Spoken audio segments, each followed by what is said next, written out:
My dad homewrecker wife is trying to get custody of me when I don't even like her. My mom died when I 16, male was 7. When she was sick, my dad cheated on her with Ashley, who was supposed to be his friend from college.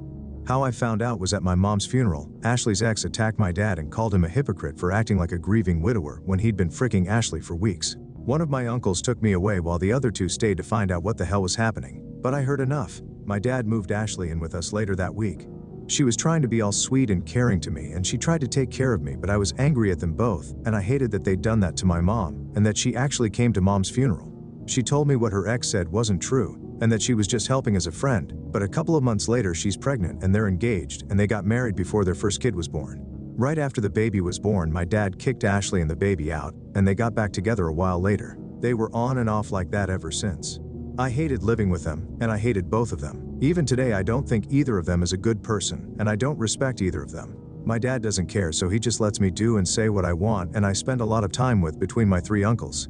They're the only real family I have. Mom and her brothers, the uncles, grew up in foster care. My dad's family never paid much attention to me, so I never cared much about them. His parents only started showing up 5 years ago, and they were pretty indifferent to me. The only time my dad has ever done anything about any of what happens is when he feels like I'm at one of my uncle's places for too long. He drags me home and says I can't live with any of them. My uncles have offered to have me come live with them before, and dad said no. They went to court to try and get custody of me, but it wasn't taken seriously because none of them was my other parent, and CPS didn't do crap either. They knew it wasn't great, but they didn't think it was worth me living with a non-parent. Ashley and my dad have 3 kids together. Ashley and the kids get kicked out every few months.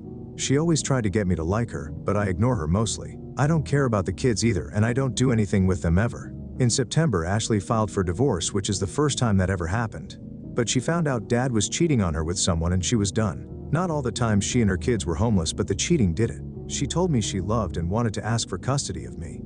I told her I never loved her. She was just the homewrecker in my eyes, and she was a worthless piece of trash, and I wouldn't live with her if she was the only option I had. She got upset and asked me how I could know her all this time and not love her. I refused to answer, but I told her I didn't care about her kids either, and I was glad they were gone. I told her she deserved everything that happened for what she helped him do to my mom. That was the last time I saw Ashley. A few weeks after she moved out, dad's parents started showing up more, and they told me I should invite Ashley and the kids to celebrate my birthday, and I should see them. I ignored them trying to get involved, but then in December they told me they knew what I said to Ashley, and they told me I should appreciate her way more than I do, and how could I make her cry like that? I rolled my eyes at them and told them to go away, and they told me Ashley deserved better because she tried to be a good mom to me. I got into a fight with them about how Ashley isn't my mom. I spent Christmas with my uncles and only came back when dad ordered me to. His parents were there again, and they said I don't even treat my dad with respect. I told them I hated him just as much as Ashley, but he doesn't care, and I'm not going to be able to hurt him, so I ignore him. I told them I hoped someone would break his heart someday, and I hoped he'd be left miserable and alone. They argued with me that Ashley didn't deserve to be on the same level of hated as my dad because she was a better person, and I told them I didn't see it. Then a couple of weeks ago they told me Ashley wanted to see me for her and one of the kids' birthdays. I didn't go, and apparently she cried again. They told me she'd give me a better home than dad would, and since I lived with her more and she counted as a parent, which my uncles don't, I would have a better chance living with her.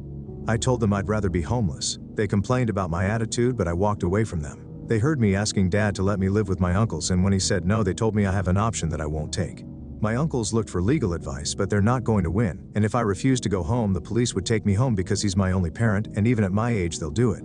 So I'm spending as much time with him as I can, and then spending as little time at dad's as I can. Dad's parents are still saying I'm turning into a really evil and cruel person who doesn't care about people, and that making Ashley cry is proof and treating her like I do is wrong.